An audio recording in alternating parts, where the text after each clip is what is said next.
To understand the birth of the United States, we have to strip away the aircraft carriers, the financial dominance, and the global influence. History begins when there was no superpower, only vulnerability.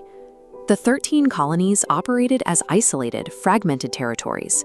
Every law, every shipment of goods, and every major political decision was controlled by a foreign crown 3,000 miles away. Look at this breakdown of global power in the 1770s. The British Empire commanded the most advanced naval fleet on Earth, backed by vast imperial wealth and a professional military. The 13 colonies possessed 0 official standing armies. London maintained control by using the colonies as a resource engine. The Stamp Act and Townshend Acts were designed to drain colonial wealth into the royal treasury, while denying the people a seat in the parliament that taxed them. The ensuing riots in Boston and Philadelphia were driven by local merchants and farmers fighting for immediate economic survival against an overwhelming bureaucratic machine. The dumping of British tea into Boston Harbor was a calculated high-stakes strike against the Crown's revenue. In a single night, protesters destroyed the equivalent of millions of modern dollars in property. London retaliated by passing the Intolerable Acts. They effectively seized the Port of Boston, dissolved local assemblies, and stationed professional soldiers to patrol colonial neighborhoods. This escalation forced the population into a corner. They were left to choose between total military subjugation or committing high treason, a crime that carried the penalty of death by hanging. This use of force achieved what the colonists could not do alone. The threat of the gallows pushed 13 divided, bickering territories into a single, unified rebellion. By July of 1776, the rhetoric of protest dissolved into a formal break. Putting ink to paper during the Second Continental Congress pushed the rebellion past the point of no return. The delegates moved beyond requesting tax relief. They drafted a document demanding total self-governance, legally dissolving their status as British subjects. Affixing a signature to the bottom of the Declaration of Independence was a literal death warrant. If the British military crushed the rebellion, every man who signed that parchment faced execution. The philosophy written into that document remained a series of ink marks on paper until the colonists could defend it on the battlefield.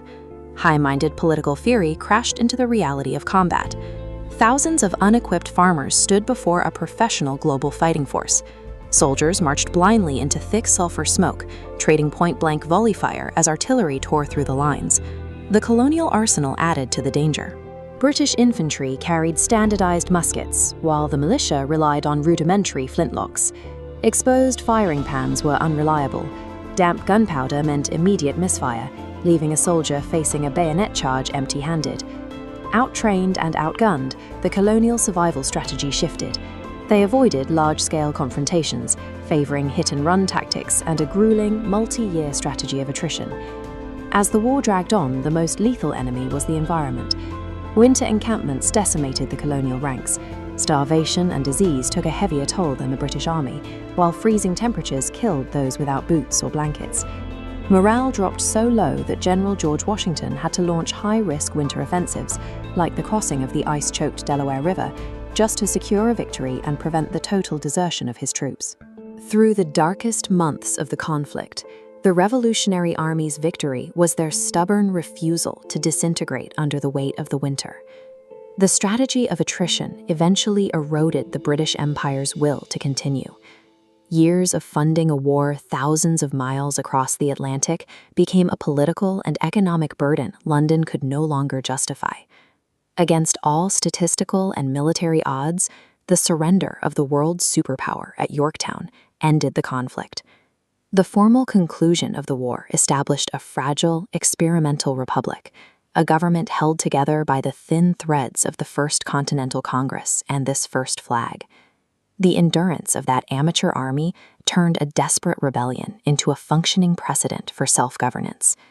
Today's democratic framework and civil liberties evolved directly from the survival of those freezing encampments and desperate river crossings. But the experiment is never finished. As Ronald Reagan observed, freedom is never more than one generation away from extinction. It is not passed in the bloodstream. It must